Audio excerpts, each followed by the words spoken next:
a good welcome to Yves and Birgir that will give us a talk about platform engineering with Amazon EKS at scale with Schibsted. Yeah. All right. Whoa, whoa, whoa. Is this better? Mic check. Thanks for having me, Cloud Native Bergen. Oh my God, I felt the event is amazing. And congratulations on organizing this awesome crowd and this awesome weather. It's I typically hold a mic if I'm doing karaoke, so bear with me. I'm not entirely sure how to react and where my hands should be. I have a clicker. I will go through the slide deck, and we'll talk to you guys about platform engineering. If I accidentally break out in song and dance, apologies in advance. But together with me, I have Birgir, one of my favorite team managers of Schibsted, and we will cover the journey. What's interesting about this journey is that, especially today, going to Andreas's talk, the highlights about platform engineering and product mindset. I think if I recall, you shouldn't, if you build something, will they come? What was that saying? Build it and they will come. Is that true? And my experience is don't build it. Nobody's coming. Just use whatever's out there. But I think there's some good numbers, right? Like 66% of the companies, see that they are doing platform engineering, and 80+% are seeing some sort of benefit. But then when I look around, and I myself are running events in Oslo, we talk about platform engineering a lot. A lot of our messaging is about don't build it, no one's coming, use this, use that, or be aware of this and such. I figured, what does good look like? There's a lot of reflection we do in AWS, and we always reflect on what does good look like for our customer. Luckily, I didn't have to go very far. Love working with Schibsted. And today, we will share with you what good actually looks like. What does a good platform engineering team look like, and how do they function? What is under the hood? Of course, my role here is one, warm up the crowd for Birgir. Two, is to also sort of cover the basics, which is how does AWS see platform engineering? We heard a lot, and Victor was such a hard talk to follow up. I'm not that funny, but I'll try my best. But I think one thing that's really, really interesting is there's a constant slagging off of backstage. How's about we think about it as a choice that you can make? A good platform is one that is flexible, the one that you can make the choices for your team. And perhaps that team that you're supporting should make that choice for themselves. So that's sort of the talk. My clicker is working, I'm very excited. As I said, my name is Yves. I've lived in Oslo for a long time, 15 years. I moved from Australia. Love Norway, I think it's fantastic.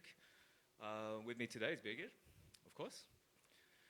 And today, I think in order to go through all the material, we've sort of created this really, really fun agenda. We're going to talk about AWS and platform engineering. Show of hands, who works in some kind of platform engineering team? Okay, just keep that hands up. Anyone working as an SRE as well? Okay, no, perhaps not. How big are your teams? Just a show of fingers. 3 people. Yeah, 4, 5. Good. These are frugal numbers, right?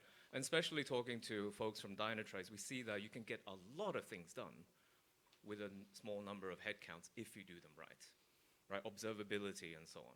Although we're not going to dive deep into observability, we are going to cover some platform implementation, best practices, golden path. I want you to walk away from this talk at least knowing where to start if you haven't already started. Perhaps you get a sense of validation that you are on a good path.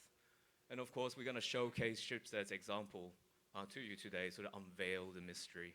How do they do this? What exactly are they doing? And some reflection and ways forward for you all. So what is platform engineering? I don't know. Maybe that's what we're here to learn. For me, I've been a developer all my life. I've worked on a lot of small, large projects. I worked in startups and enterprises, and now obviously AWS. I love technology, but I'm a developer, right? My bread and butter is churning out code, dealing with product folks, and being generally building stuff for product to be launched. Over a span of time, like yourselves, I code in multiple different languages. I've dabbled in multiple different technologies, and trying not to fall off the stage. You see that there's a lot of knowledge sort of crammed into my brain over the years. And now that I'm working in AWS, I see that we are also there is a large number of services that people can choose from, right? This cognitive overload is real. I feel it, I understand it, I see our customers talk about it, and it seems like platform engineering might be the silver bullet, but perhaps there is a better way. And as a developer, when I look at platform engineering, I want whatever is given to me that enables me, that gives me freedom of choice, that gives me flexibility. So if you've been following platform engineering in AWS, you might come across stories like New York Times and how they have built out their internal platform, right? They have fully centralized this. It is almost namespace as a service, if you've heard that term. But today we're going to talk about how you can do account vending that is isolated, that also gives equal amount of flexibility from Schibsted. So one of the key takeaway here already is there is no right answer here, right? Your team can choose. Your business might not require centralized compliance department, CCOE type of thing. Maybe you want your developers to have choices and to be able to use cross-playing if they want to. Why not? And today you'll hear that Schibsted, in fact, their platform, Skates, allows their teams to do that. It's a choice that they can make. So for me, it's very much about, if you think about management and leadership and the things leaders might think about, we often think about, do you want your team to be building in terms of Lego blocks? For me, yes, absolutely. I think that's the most fun. That gives me joy. That gives me happiness. When some other customers we see, they want a complete package, right? They want their team to just get started with producing code and not think about the rest. There is, again, no right or wrong. It's entirely up to you. And I do believe it is a choice that your team should be making. People on the ground. One of my favorite architects, Martin Fowler, I very often go on the website. I consider him the world's most cherished architect. A foundation self-service API, tools, services, knowledge, support, which are arranged as a compelling internal product. This is interesting. Why is a product mindset so important for platform engineering or IDP? And I think the simple answer is the people that work with the platform should see your customers' needs, right? Engage with them. Andreas also highlighted this, right, in your ending slides. Talk to them. Find out how to improve their lives. So I think this is an excellent approach, and it's not just for me to say it. Today you're going to hear it and see it from Schibsted. And I think that is, for me, one of the most wonderful things to see, that the platform team there is enabling the development team, is covering the needs of a lot of their labels and their technologists, and are able to churn out new technology, new functions, and new features. Why do we do this? We learned about the numbers today, right? How many percentage of time are spent being productive if you're a developer? Question for the audience. Don't answer, Andreas. Nope, not a beep. Was it 40%? So what are we doing with the rest of the 60%? I don't know. T.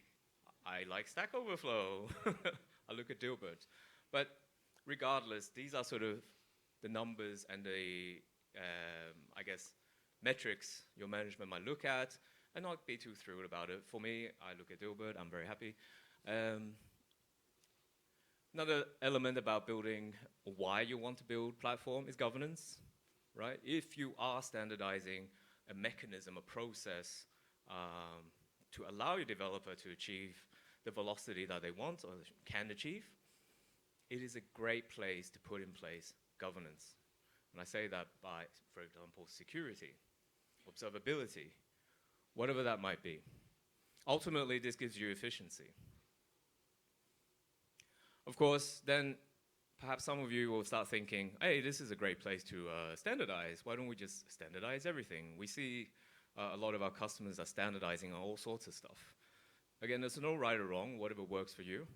But most important thing is we do hear a lot of developers wanting autonomy. Keep that in mind as you're working with your product team. What does a front-end person want? Do they really want to be playing around with Kubernetes all the time?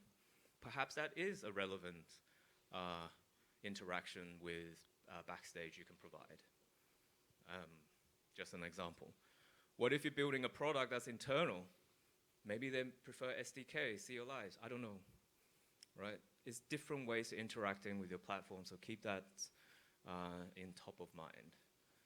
And of course, ownership. When we talk to customers, ownership seems to come up.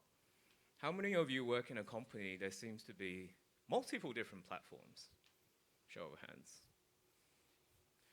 Right? Actually, this happens. You might actually run multiple platforms, you just don't know it. How do you standardize it? Who owns this? Who's going to patch and upgrade my Aurora database? Not entirely sure. So keep that in mind. Build it, and will they come? Again, probably not. So work backwards from your customer. Work backwards from the development's needs and start from there. Consider the level of abstraction. You heard it from Victor himself. Cross-plane is absolutely an abstraction, a wonderful one, right? Maybe it's super relevant. Adoption and troubleshooting. Observability. There is no one-size-fits-all. So when you work backwards from your development team, do consider this. And for me, I've loved building new products, worked in startups, and I think the process is basically the same, whether it's a business domain or a B2C customer application. You work backwards from what you want your customer to experience.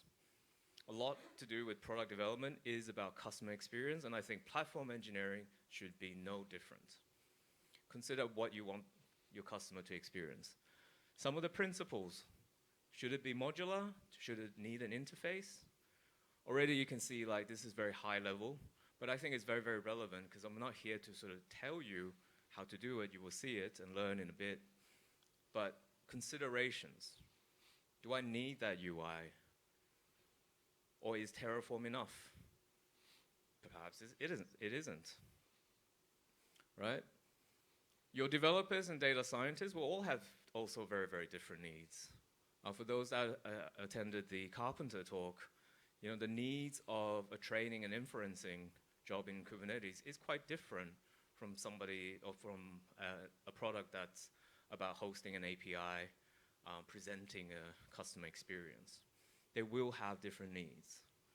And we covered today a lot to do with Argo CD, perhaps Flux. No one talked about Flux today, so oh, there's one coming, right? You're not short on choices, and again, there's no right and wrong.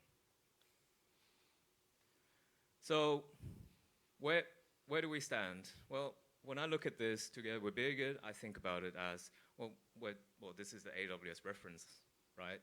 And the name speaks for itself. It is an example. It is an example where you can inspire and build upon, take pieces apart, and replace however you need to. A lot of what Schibsted does is account vending as well, together with giving a managed Kubernetes experience to their developers. Their developers are free, of course, to choose Argo CD or Flux, to cross-plane or not. Right? You'll see elements of standardization and how they work around this, but a lot of them are choices that your developers can still make. So with that in mind, and I'm arms are getting very tired, I am going to pass it over to Birgir. All right, thank you, Yves. Thanks. I'll just listen. This is. Yeah, I'm from Schibsted, and I want to share how we built and scaled the developer platform at Schibsted, and share some of the learnings that we've had along the way on our journey. So, as many of you know, Schibsted is a family of digital brands. We have some of the leading brands across media and marketplaces in the Nordics. And despite being under the same Schibsted umbrella ownership, the brands operate independently from each other and have a lot of autonomy in what they do. So that gives them a lot of freedom to make their own technical decisions, and that allows them to move fast. But moving fast by yourself comes with some challenges as well. So this means that brands are sometimes solving some of the same problems as everyone else is doing at the same time. So for a company like Schibsted, a central platform offering can provide a lot of value. Each organization does not have to reinvent the wheel and is able to focus on creating business value. It can offer a consistent experience across the whole organization, leading to less duplicated efforts across the different brands. So we have created the developer platform that we call Skates and made that available to all of the Schibsted brands. This offers a production-ready runtime environment for any organization, big or small, as we have different levels of maturity in the different organizations. And it comes with built-in capabilities that allow developers to focus on creating business value instead of maintaining infrastructure. So it's not a one-size-fits-all, as the Schibsted brands have different levels of maturity and different focus. And we try to accommodate for the different use cases. So what makes a developer platform valuable for an organization? It delivers a standard for how to do things, so you don't need to reinvent it every time. It provides a seamless experience for teams, enabling them to deliver faster. It allows teams to extend or build on top of the platform. It builds a community where users or organizations are helping each other solve their challenges, and where it's possible to extend the platform over time. It's also ensuring that new features are used right away. So as we add new features to the platform, those are done in collaboration with sponsor teams that are looking to make use of that right away. So in Schibsted, we have focused on trying to get the basics right, focus on stability and core capabilities before venturing into more complicated topics or trying to bring in too many features. So as many of you know, there are so many things out there in the cloud-native landscape, and there's constantly new shiny things to be explored. But so far we have tried to set the stage and build a solid foundation for teams to build on top of. So we are building a platform for developers, and we want to make their developer journey as simple and efficient as possible. So through Golden Paths, we provide a single, clear, opinionated method to accomplish a specific task. This can be deploying a stateless application, for example. Any developer in the organization should be able to discover and use these set of Golden Paths to solve their use case. But a developer should not be forced to adopt a Golden Path if it doesn't fulfill their needs. So respecting and understanding that the use cases that developers have to solve may be different. Developers should not need to understand all of the different mechanisms and moving parts that are under the hood. Golden Paths should just work. So our platform is built on a multi-account architecture where the teams have their own set of accounts. And this comes as a consequence of the organizations being independent from each other and having their own infrastructure and own set of accounts.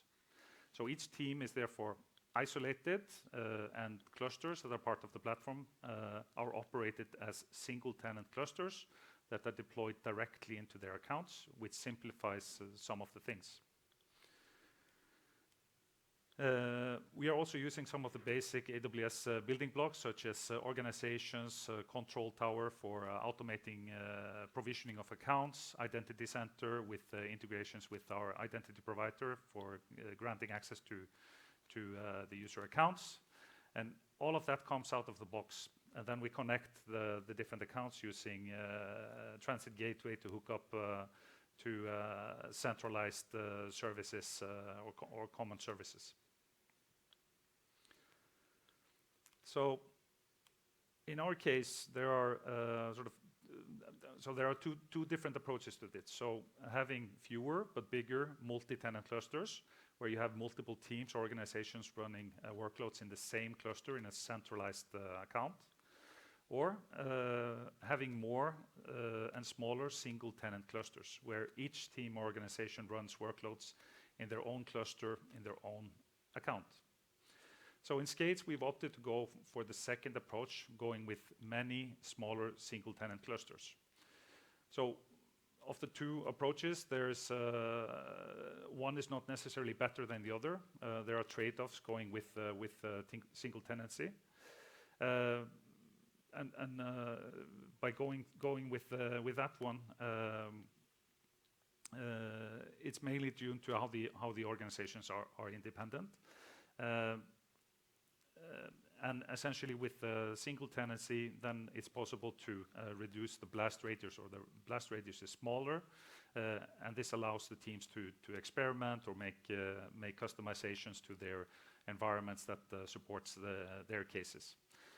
In the multi-tenancy approach, we're looking at bigger clusters where potentially there is more of a danger when making changes, where the blast radius is bigger, and you essentially can end up in a situation where you have the lowest common denominator of features and not allowing teams to do experimentation or customizations to the degree that they need. So there are different trade-offs to these different approaches.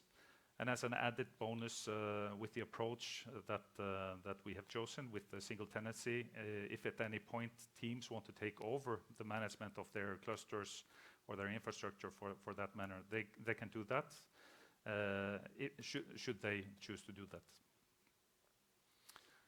So going into the sort of high-level overview of how Skates looks. So EKS, or the Elastic Kubernetes Service from AWS, by itself provides control plane and the ability to spin up worker nodes, but the rest is really up to you. There's a lot of flexibility in it, but that also brings a lot of responsibility. You need to customize to the needs that you require. And getting a setup like that into production can be difficult based on your requirements, and there can be a steep learning curve if you're starting out. So for Skates, looking at the sort of high-level overview, we have the different teams accounts, and we are focused in the EU North region with all of the setup and the networking things. As part of Skates, we provisioned the VPCs and sort of the overall network setup. We define how the nodes or the node groups are set up, and we separate the nodes built that are hosting some of the built-in capabilities that you can see on the left-hand side, and nodes that are hosting workloads that users may deploy into these clusters. Additionally, we have edge capabilities with ingress, load balancers, web application firewall, etc. And those are things that come out of the box as part of the setup. So in this, we are building in a lot of components and capabilities to support different workloads that will be hosted in the clusters, and to support the different use cases for the different teams. So essentially, as part of this, this is a blueprint for the cluster setup in terms of the infrastructure capabilities, as well as built-in batteries or capabilities that are coming out of the box in the cluster itself. the same setup is being used no matter if the cluster is expected to be hosting a lot of workloads, or is for a large organization, as well as for a smaller set of workloads or a smaller organization. So the setup is the same irregardless. Out of the box, we have centralized logging and metric shipping. This means that we have essentially operational metrics for the cluster itself, as well as metrics and logs for all application or workloads that are deployed to the cluster from the users. We have different ways of managing auto-scaling of workloads and the worker nodes themselves. This can be configured based on the different use cases and can be defined for each cluster separately. We have been gradually rolling out Carpenter, as many of you may be doing as well, as a form of getting a more efficient way to do auto-scaling. We also have, in non-production environments, we have capabilities of scaling down workloads outside of business hours to save costs. So each and every cluster is set up in the same way, but each cluster can be configured slightly differently based on the team needs. You can see here also on the right-hand side, we have some supporting functionalities. So we have integrations with different platform accounts or platform capabilities, integration with observability platforms, central logging, deployment systems, CI/CD pipelines, security platforms that allow us to have visibility into all of the runtime environments, as well as integration with the central networking. And many of these supporting systems or platform capabilities, we are hosting those on the same platform. So these are sort of, that's an example of how we are dogfooding this system ourselves. So we have not yet jumped on cross-plane train. So we are managing these clusters with Terraform, and we have built some infrastructure and some tooling in place to support ourselves. Sort of the overall experience for teams is essentially they can request a cluster to be provisioned into a given account, and we use templates for generating projects that we store in a central infrastructure repository. And then we apply those infrastructure resources into the specific account. We're using Infra as Code, Terraform Runner that allows us to track the creation centrally and manage the changes. So once all of the infrastructure resources have been provisioned, which include the VPC and the network routes, IAM roles, load balancers, certificates, DNS records pointing to the load balancer. Then finally, the EKS cluster can be bootstrapped, baking in the batteries and the capabilities to sort of round this off. So when all of this has been said and done, all of these resources have been provisioned, then the cluster is ready to receive workloads and is ready to receive traffic. So once a cluster has been sort of fully provisioned, the team can start interacting with that right away using some of the tools that come built in, using the golden path for doing deployments. So it's not important what technology is used. We see a lot of different tools in different teams at different times. It's our opinion that you should be able to deploy your applications easily, but different teams have different tooling preferences, and that should be okay. So some deployment tools and approaches are more streamlined from our side that we have sort of orchestrated, but this is sort of like an evolving topic, and golden paths should be possible to improve and evolve gradually. So we have provided some scaffolding, templated pipelines out of the box, which we have promoted as a golden path, but we've also extended this with some alternative ways of doing deployments with GitHub Actions or reusable workflows. So teams can pick and choose based on their preference, really. Additionally, since these clusters are running inside of team accounts, they can interact directly with these clusters through the Kubernetes APIs if they so choose. So a little bit about how we operate Skates to give you a little bit peek behind the scenes. So over time, as we've seen increased adoption of Skates and as the number of clusters has increased, then how you're managing them becomes more important. And at some point, automation starts to be key. And I wanted to mention a few of the principles that we've used in that context.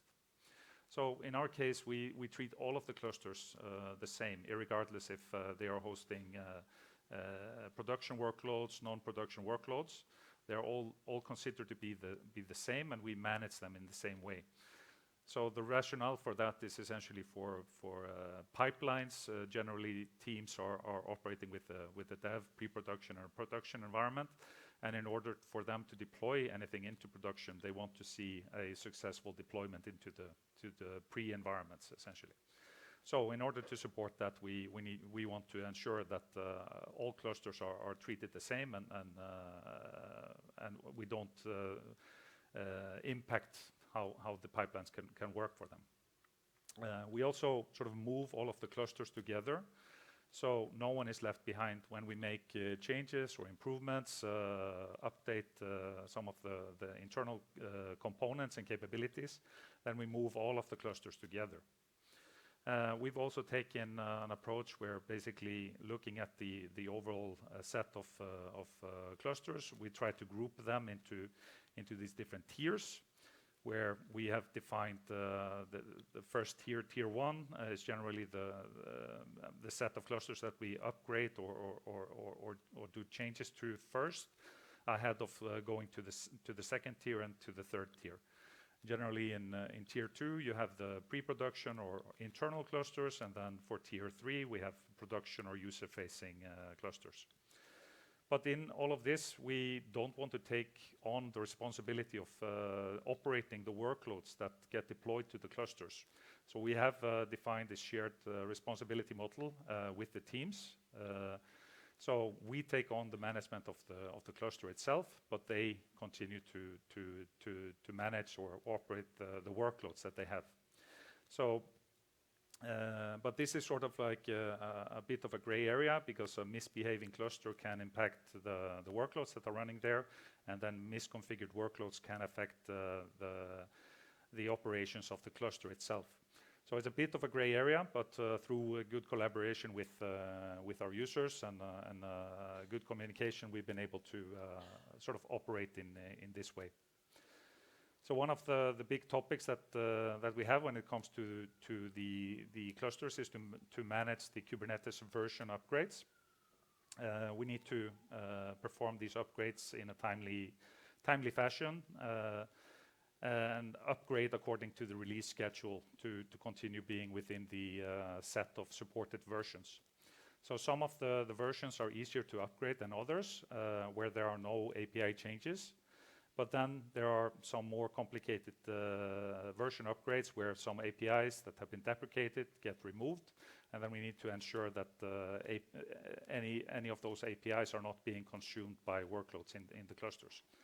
So as part of the managing or providing a managed experience for the teams, we take on this task where we do sort of like checks of the different clusters to ensure that they are upgradable, and if they are not, then we follow up with the teams to ensure that they get their workloads in order. We also continuously keep the clusters and components in working order, sort of upgrading the different versions of components and capabilities that we have on there. And we're using the same mechanism when making changes to internal components as we do when doing the Kubernetes version upgrades. So we have built some tools and components that allow us to do that. And this is sort of looking at the first tier. Then we basically trigger a pipeline that will upgrade the clusters in in the first tier, doing that sort of in parallel. And then we have the possibility of through some automation where we have reference plans, then that allows us to automatically apply plans for the upgrades or changes that are being done. And this allows us to basically pull off upgrading a lot of clusters at the same time. And as we move through successful upgrade or release of a version for tier 1, we will move to the next tier. So only when we have completely upgraded everything in the first tier do we move on. So as part of this, with an increased number of clusters, the automation has become more and more important for us to be able to do this in a sort of a sustainable way and to be able to do the upgrades in a timely fashion. I have a couple of testimonials that I wanted to share with from some of the teams that we have been working with. So the ads team, they have been consolidating different runtimes, moving things into containers and deploying onto Skate, switching from various different platforms. So it's been sort of a consolidation project that they've been running for a while. And they have been embracing using a golden path approach for the most part. But in some cases, they've also been able to sort of expand on that with some custom manifests that they need to get in place that has not been part of the golden path. They've been very happy not having to keep up with infrastructure things and being able to focus on what's valuable for them. Similarly, Omni, which is a news platform in Sweden, they've also done a lot of consolidation of runtime platforms and software as a service type, where they had been running workloads in software as a service products. And for them, it's been very important to be in control of some of the CI/CD bits on their side, deploying with GitOps model, with Argo CD, etc. So deviating slightly from the golden path that we have been offering, and that they have been able to do. And lastly, a small testimonial here from our data insights team that have been hosting various types of workloads on Skates, where they previously spent a lot of time doing operations for that on their side. So, try to do this quickly. Some of the learnings that we've had sort of in our journey. So, we want to empower the teams through self-service and to enable them to do things on their own. We want to be an enabler and not a blocker, so partnering with the users and building the platform together. We also try to make it very easy to do experimentation, test it out, and see if it's a fit for the teams, and that there it comes in the management bits where we have had a very low threshold for spinning up or spinning down clusters. Building the platform as a product, so it doesn't need to be perfect, just good enough. Something is better than nothing, and then through interactions with the users to iterate on that, improving that in a continuous way. Dog fooding, I mentioned that, meaning that we are using the product or the platform ourselves to run our own internal services. So we are running everything supporting the platform on the platform itself, and we treat the platform clusters the same as any other cluster. So we're building this stuff for ourselves, and which allows us to also push the platform and then enable new features for the users at the same time. It's also important to listen to the users, as it's ultimately for them that we're building this. So similarly, we need to be transparent with when things don't go fully according to the plan. We've had a couple of upgrades that haven't gone fully according to the plan, too eager node rotations and stuff like this.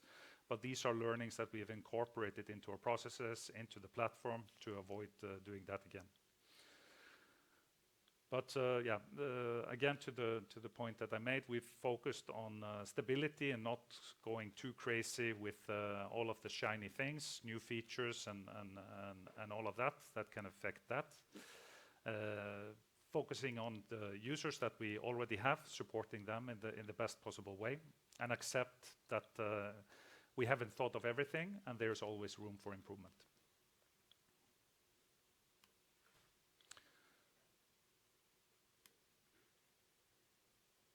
Right, now it's my turn. Just to wrap up, I think Birgir showcased a really great example of working together with your product, with your development teams.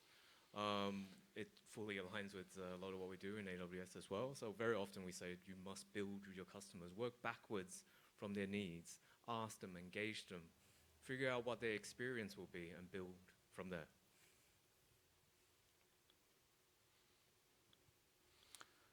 Yeah, don't try to do too many things. I think in our case, we've tried to focus on the core capabilities, something that allows the teams to get the job done, and not going overboard with the set of features, because there are so many things that are out there, and it's a constantly evolving landscape. Yep, and provide escape hatches. This is something I learned quite a lot from Birgir, as you know, we sort of transition teams to use skates. Perhaps they're not having the greatest of experience. It shouldn't be a one-way door decision for them. Built-in escape hatches, ways to roll back to their previous processes, is highly recommended. Yeah, recognizing that it's not a one-size-fits-all, so both for the teams as well as for the workloads. So allowing slight configuration changes to accommodate for the different needs of the different teams, being flexible, essentially. Yeah, and documentation and education is key. I think one thing we didn't quite mention is that Schibsted does run one of the largest clusters we have in Scandinavia, and in order to make that happen in a sensible way, no surprises, documentation and education. I think you also showed me an example where you recorded how one could use skates, how one could use what you provided to deploy your workload. I think that super aligns with product mindset, really. All right. Thank you. Thank you.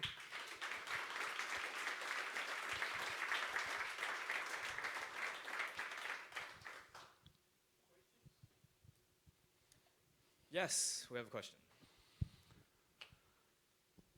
How big is your team, and how many customer accounts do you manage? Yeah, so the team, the engineering team that we have, we are sort of like not only focused on this. We've been sort of coming from basically supporting delivery, CI/CD bits, and sort of like developer tooling in general. And then sort of the scope has expanded a little bit into cloud and into runtime environment, etc., which has been sort of like an expansion on the portfolio.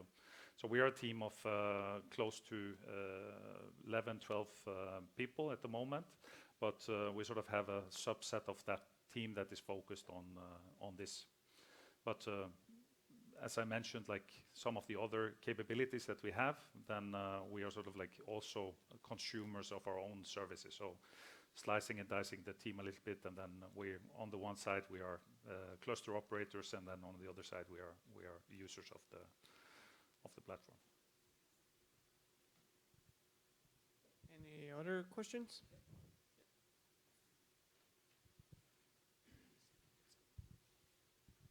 Hi. Hi. Thanks for the talk.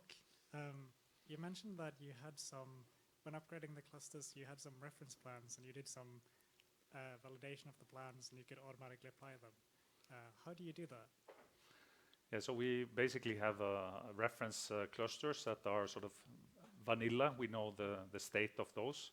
So when we are preparing for an upgrade from 29 to 30, then we basically do an upgrade of those, verifying all of the Terraform plans. So essentially ensuring that there is no drift. We know what the reference plan should look like. then we persist that, and then through the automation, then we do a sort of a comparison between the other clusters, and this allows us to sort of catch if there's any drift, and then sort of how do you say it? Be able to intercept that as part of this, and when there's a clean plan, then we automatically apply, and that allows us to do that in parallel, basically. I think that will be the last question. Thank you very much, both of you. It was really good. Give them good applause.